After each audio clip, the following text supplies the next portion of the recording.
Okay, I have a message. This is a continuation of a series of messages about the restoration of all of Israel. Who is Israel? The 12 tribes of the sons of Jacob, and all of those sojourners or foreigners, we call them Gerim, who join themselves to Israel. Who are you? Remember that movie? Who are you? Are you Israel? Because all of this is for you. Yes. Isn't it wonderful? Yahweh, open our eyes that we might see wonders from your word. All right, last week we proved that Yeshua is Yahweh.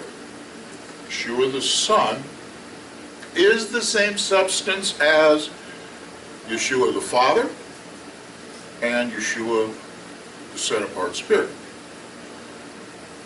I've used an example, the triple point of water. Douglas looked it up. And he says, yeah, there's a lot more to it, but it's the truth.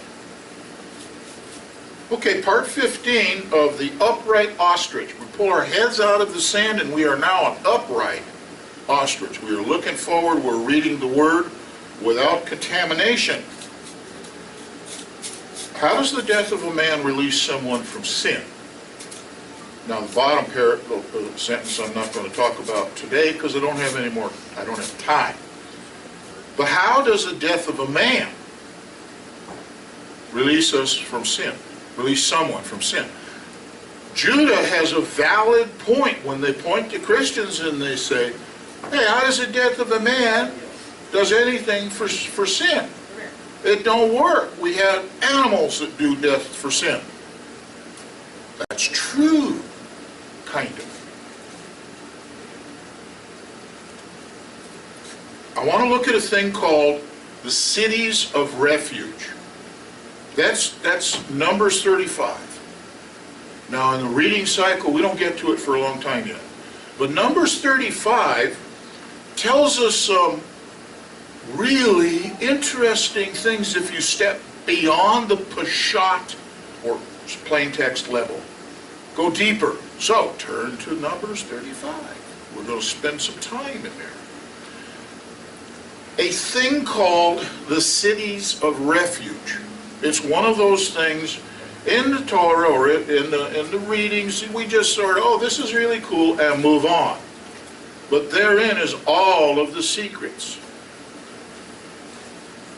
Numbers 35 discusses the cities of refuge. There are 3 cities on the east side of the Jordan and 3 cities on the west side. They're named. There they are. We got Kodesh, Shechem, Hebron, Bezir, and Gilad and Golan. All of those places are a place for somebody to go to as refuge. Gotta get the word right. Now the purpose of the cities is real clear in the scripture. They would be a place for someone who has committed an unintentional killing to escape to. We use the term manslaughter. Okay, that's where they would go. And why? Because according to ancient Hebrew thinking, and the whole ancient Near East did this, there were 4... Wait a minute, I'm missing the slide. Okay, there were 4 general possibilities when someone kills someone else. Okay, disregard that sentence. Let's move forward. 1, the killing was completely accidental. The killer is considered blameless and is absolved, more or less, of the responsibility of the killing. It's not called murder. He has to go to the city of refuge. Number 2, the killing was unintentional because by carelessness on the part of the killer, the killer would be exiled to the cities of refuge. The killing was intentional or murder. the killer deliberately sought to kill the person and did so even though he would have known that killing was wrong, murder was wrong. It must be properly witnessed, and it receives the death penalty. Got nothing to do with Cities of Refuge. He's a goner. They will stone him. And 4, the circumstances of the killing cannot be determined, or the court cannot carry out the death penalty. This is often called unintentional but close to intentional, and this killing is too grave to just be absolved by exile. This would be called second-degree manslaughter. All right. In all of the cases, the court, the Jewish or Israel court, called the Bet or Beit Din. Beit is house, Din is judgment. And another way of pronouncing Din is Dam, D-A-N, like in the son of Jacob. Dam, judgment, all right? They have to decide which one of those applies. These laws concerning the cities of refuge would apply to all of Israelites, everybody, and all residents, aliens, or settlers in their midst. Even if the guy wanted nothing to do with the religion at all, he's still subject to this law. Okay, here was the thing I got ahead of myself in. There was a thing in the ancient Near East called the Avenger of Blood. This guy would be a close relative of the victim, and according to this tradition, he had the right to kill the killer. He could pursue the killer and kill him. He was allowed to do this even before the court heard the case. It was the way they did things back then. Nowadays, we just sort of can't do that. The Hebrew words here are Goal Hadam, or literally the Redeemer of Blood. Goal, or Goel, is redeem, Redeemer, and Hadam is the blood. Adam being blood, okay? In the A&E, all members of the clan, like everybody, or the tribe, or even the city, were regarded as being of one blood. Therefore, if you messed with somebody in the trailer park, the whole trailer park went after you. All right? The chief responsibility for avenging shed blood devolved upon the victim's next of kin. He was supposed to do this. It might under other circumstances be called on to redeem the property. You remember the story of Ruth? What was that? Redeem the property, redeem the wife, redeem Ruth and all these other things? That's what this is all about. Things just don't disappear. The guy dies and his property doesn't go off to the wind and somebody come over and in an auction and auction off his property to whoever's got the money in their pocket. It belonged to the family, belonged to the tribe, belonged to the people. Definition of murder. Okay, this is how Yahweh thinks about murder, not man. Yahweh considers not just the act, but the implement and the intention of the perpetrator and how it was carried out. The guy hides, he uses an iron rod. If a man took an iron rod and he laid in wait for someone he was mad at, he had to be mad at him, and then strike him forcefully on the head, that will kill him. That is what the assumption is. It is an implement of killing, the iron rod, and lying in wait is showing his intention that he meant to kill that guy. It's murder. There is one punishment for murder. Death. If that same man were to strike his adversary with a pillow, or were to toss a tiny, now this is from the Talmud, okay, or toss a pebble at him, and he died somehow, fell over or just plain old died, He's not liable for the death, but he's still the responsible party. He still has to go to that city of refuge. The pillow or the pebble is not a weapon that would cause death. It doesn't happen.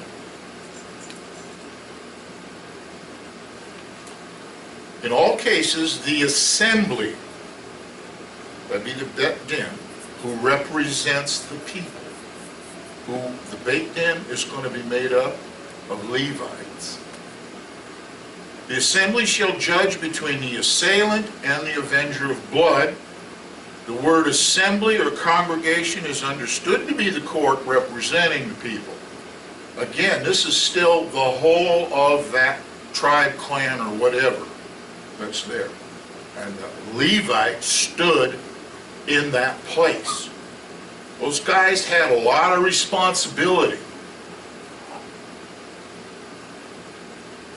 Okay, in verse 30 of Numbers 35, there has to be more than one witness. And more than one has to testify. And their testimony better line up, mesh perfectly. And they have to be eyewitnesses. This is the big deal Yeshua talked about with the woman caught in the act of adultery. Sorry, two people had to watch the act take place. Watching a man and a woman walk into a house, walk back out of the house a half hour later, means zippo. You have to see the act. By the way, both of them are in on that. Yeah, they're both in it. For a murder case, a capital crime, two people have to see it. Now, I have done some background Passover. There was something said in here, and it made me angry. And here's why it made me angry. Just exactly what did Yeshua do that was deserving of the death penalty? Please. He didn't do anything. And there were no witnesses. Eyewitnesses who saw him do something that was deserving of the death penalty. Nobody, all them guys that came in and says, well, he did this, he did that. He'd get charged with something like blasphemy or just being crazy. But certainly not death. Those witnesses were wrong. And here it's emphasizing that witness, the requirement of two witnesses. The crime of murder must be proved by those valid witnesses and not by other evidence. There are people today in our current legal system that are convicted of something based on evidence. No one sees it. There is no witness to it. It's just that his fingerprints were in the house. Doesn't work under Yahweh's command. In Numbers 35, Yahweh does not allow someone to buy their way out of punishment for murder. They cannot pay a ransom. If you kill an ox or somehow you're involved in that, you pay a ransom. If you poke somebody in the eye and you poke his eye out, there's a ransom issue. There's all that stuff's covered. But you can't buy your way out of murder, a capital crime. Does that sound like something that we could be maybe doing in America? Allegedly, our legal system was from the Bible. Go grab an old book on the Old English Common Law and look at it. It was about the Bible. It came out of the Bible. And now you can buy your way out. That's not right. Here's what Yahweh thinks about murder. This is in verse 33. Don't profane the land where you are. The blood profanes the land. The blood, and the land is not pardoned for the blood that is shed on it, except by the blood of him who shed it. How much blood is on this land? America, please tell me. What's the number now? 65 million? Unbelievable. That's a lot of blood. Might be like bridle beat to a horse. Because Yahweh's not looking at the little teeny baby. He's looking at the whole adult person. Somebody's in deep kimchi on this one. Murder puts a blood guilt on the land. This is Yahweh's important deal about this whole thing. Even the accidental killing is going to do it. The only way that you can atone for this is by putting a murderer to death. That atones for that murder. This does not involve killings in like war or conflicts or things of that nature. It doesn't involve pure absolute accidental thing, but it involves murder, because it's the intent up here and here of the person doing the act that causes this blood guilt on the land. And the land cannot be contaminated with shed blood. Why? Yahweh lives in the land. He set apart Israel. That's his place. It was his land in the first place, and he can do with it anything he wants. And he said, that land belongs to you all, Israel. Not all them people that are there. So all of those people that were at one day or another killed so that they occupied that land, they don't produce a blood guilt. It was war commanded by Yahweh. But on that land has been murders, bad things. Okay, I said the accidental killer, the guy that, manslaughter guy, has to flee to a place that's called a city of refuge, those 6 places, rather than to some place within the city that he lives in. He doesn't go hide somewhere. He can't go hide in a church and claim, refuge, refuge, you leave me alone, because they'll come get him. And they can. He puts himself in danger literally from the moment afterwards. Even if he's walking to the city of refuge, if he's got a bus ticket and he's on the bus, it doesn't matter until he is inside the gate. Levites, who are these guys? They're just sort of the guys that hang out at the temple. No. They have 42 cities of their own, and they run the cities of refuge. They're the ones that control this guy coming in. They protect the accidental killer from the Avenger of Blood. That kind of sounds like, the Levites are gonna take this guy and pamper him or something. No, they're going to work on him so that he understands the error of his way.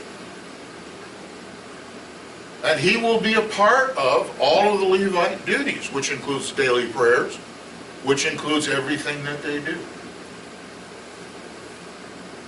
Oh, and by the way, the Levites kept pathways or the highways, the roads, to those cities in good order. You were no farther than 32 miles from any one city. I don't know how long it takes to walk 32 miles in that environment, but it doesn't sound like an afternoon trip, half-hour drive, something like that. Okay, we got to talk about these Levite guys, because we're going to eventually come and find out how come Yeshua is doing the thing he's doing. The Levites are 100% full-time ministry. They have absolutely no other duties whatsoever. They don't own any land. It's not theirs. They are completely dedicated to Yahweh. So all of the stuff that they do is for ministry. I did a message a long time ago on horizontal and vertical relationships. When we have a relationship with Yahweh, it's pure vertical. And he likes that. But he wants that horizontal that goes from you, individual, out to all of us.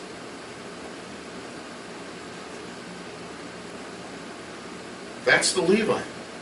He was kind of that go-between person, made sure that we were working outwards, horizontally.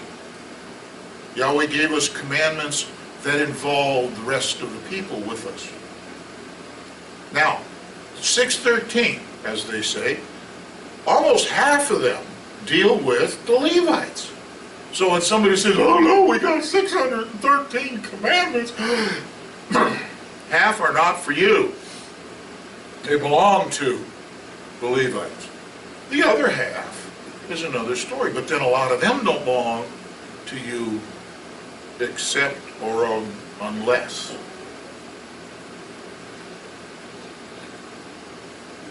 The Levites were called Kohanim. Cohen is a Levite. What it means. From the Levites, the Kohanim, came a single person called Kohen HaGadol, or Kohen Gadol, the high priest. Gadol meaning high, lifted up. He's the high priest. He has buku responsibility, a lot. The Levites would also become the judges of the people, the court, and they would do all kinds of things. Their job was to teach clean, unclean, the difference between the two. It's one of Yahweh's issues you're going to find in Ezekiel. It's why he was so angry with them. They wouldn't do it, or they didn't do it. And we're kind of, those of us that are teachers, we're kind of in that place almost, I'm going to say almost illegally. Where's the Levite? Blood Levite, where are they? Well, if they're not going to do it, we're going to stand up and do it. Amen. So there.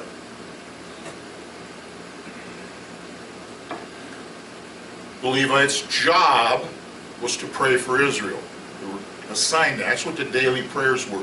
Daily prayers are done 3 times a day, not just once. It involves 18 prayers if you do the Amidah prayers, and a whole bunch of others.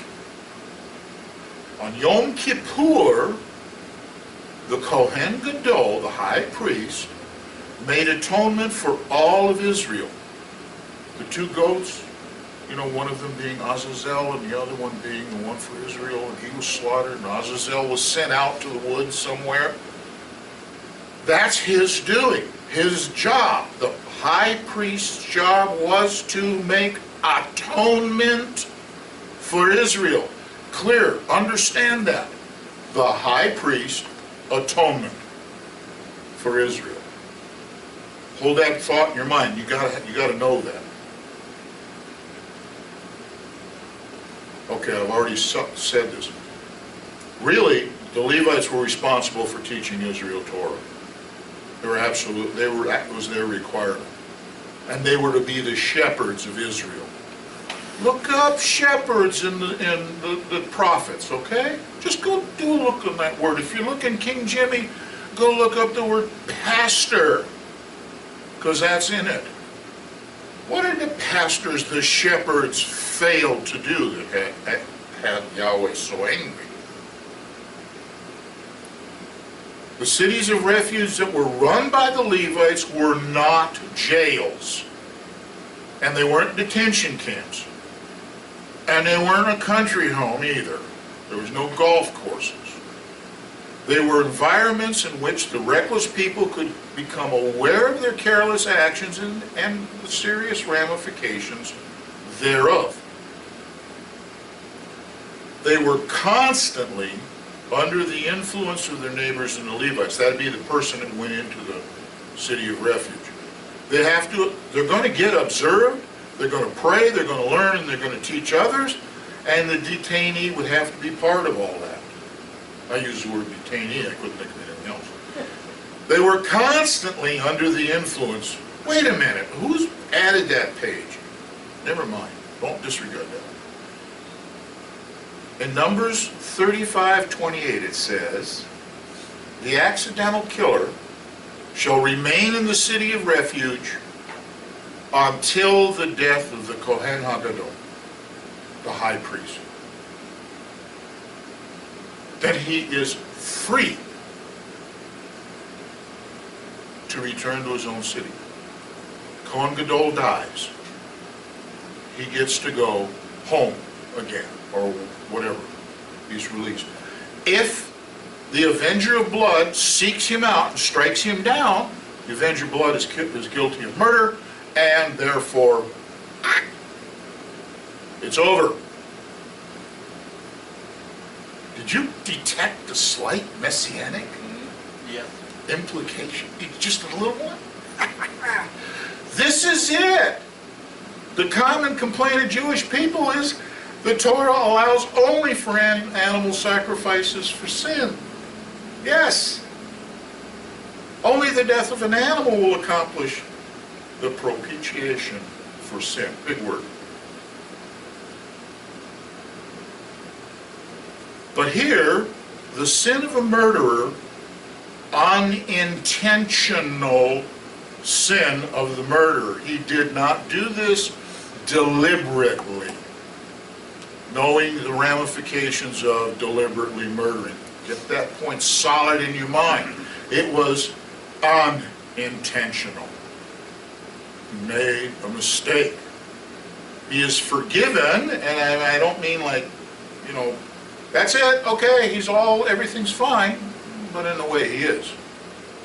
But he's forgiven at the death of a man anointed by Yahweh. That Hebrew word anointed is mashak, from whence we get the word Mashiach, Messiah. Got a whole teaching on Messiah versus Christ, and why one is correct and the other is not. The high priest atones for Israel's sin by his temple service? True. He atones for the sins of that unpremeditated killing upon his death. A man's death releases the sinner from his unintentional sin. The exiles doesn't do a thing for the crime. All it does is protect the guy. Only the death of the high priest. And it's not talking about animals. It's talking about one specific anointed person selected by Yahweh. Sounds real familiar. The high priest was anointed just like Messiah. It was called Mashach. The same word is used. Okay. Jewish tradition. I did say a long time ago we're gonna teach out of the Torah. We're gonna teach out of the written word. This is what the oral word. In other words, you have heard it said. This is what it is. This is exact quote. Now I changed the word. Messiah will return and gather all of Israel to the land, and he will add to the 3 cities of refuge on the east side of the Jordan. When Mashiach returns, I'm adding that word returns, they just said when Mashiach comes. That will be a time in which the commandments of the Torah will attain completeness. Did Mashiach come? The commandments of the Torah have attained completeness. This doesn't mean they're finished. It is a word used by these guys, these ancient sages, to mean that it is completely described, it's properly talked about, it's properly taught. Yeshua didn't come to change and do away with. He came to tell us the truth. Apparently the Levites weren't doing their job. There will still be cities of refuge to purge the land of blood guilt. They're thinking in the age to come, in the time that we refer to as that 1,000 years. The return of Messiah brings about a completeness of the commandments. Numbers chapter 35 is proof text that Yeshua did, in fact, die to release us from unintentional sin. On Yom Kippur, when we go through that long list of sins that we have committed and we're asking for forgiveness, all of those are unintentional. We don't say, please forgive me from the intentional adultery that I did the other night. Doesn't work. No. Unintentional. And that's that whole thing of Yom Kippur. The cities of refuge that Messiah will create are physical places on the earth. Yes, a city is, you can't hide a city. It's a physical thingy. We can drive by it and look at it. There will be cities to purge the land of blood guilt. And there's blood guilt in that whole land of Israel. Bridle deep. Did I hear that someplace? Bridle deep to a horse? Okay, I know I heard it somewhere. There are also cities of refuge in time. Yahweh's given us set apart times, cities of refuge, times of refuge in His calendar for certain events. Every week we have a city of refuge. Tracy made it clear as a bell. There she is. She said it is a reboot for the week. You can't get more refugee than rebooting all the stuff and starting over again. The day means a city of refuge. It's a day when we can refuge in Yahweh and His words. Then what about the other set apart days? They're also refuges. Refuges in time. Is that the right word? Yeah. Close enough? Okay. Close enough. They're refuges in time. Passover, Feast of Unleavened Bread, Feast of First Fruits, Shavuot coming up in a couple weeks. Those are refuges in time. Yom Kippur, Yom Teruah, Yom Kippur, and Sukkot. Those are all refuges. And you go to a Sukkot thingy, you're not supposed to be bringing your cell phone and your computer and all that other stuff and getting back online to check what's going on at work. You don't need to do that. You are Sukkoting. The sages relate the physical cities of refuge to a time of teshuvah. Teshuvah is the Hebrew word for return.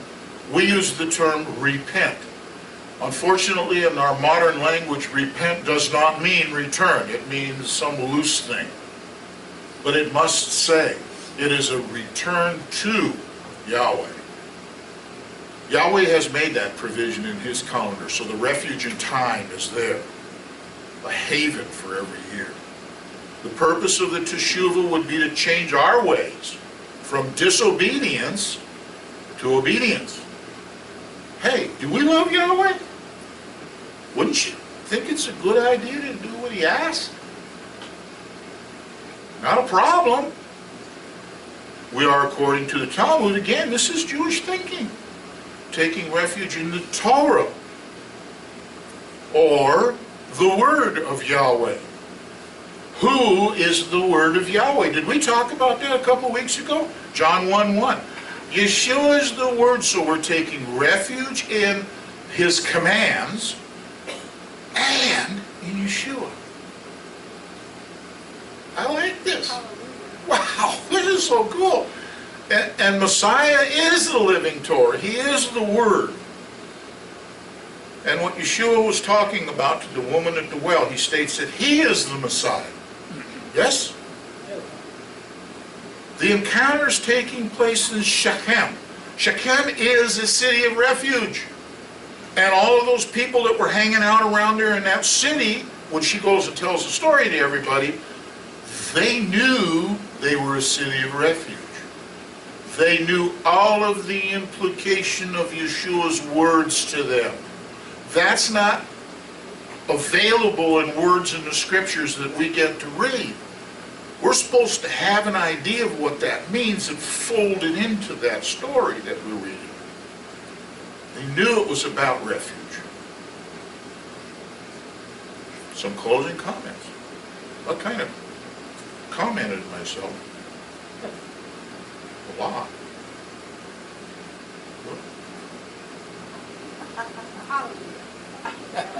Okay. Cities of Refuge is how Yeshua's death allows us to be freed from unintentional sin. There is your answer. Somebody comes up and says, yeah, well, how come some guy dies and, that's all animals? Tell him that. You got it now. It's your responsibility to spread it. Please do.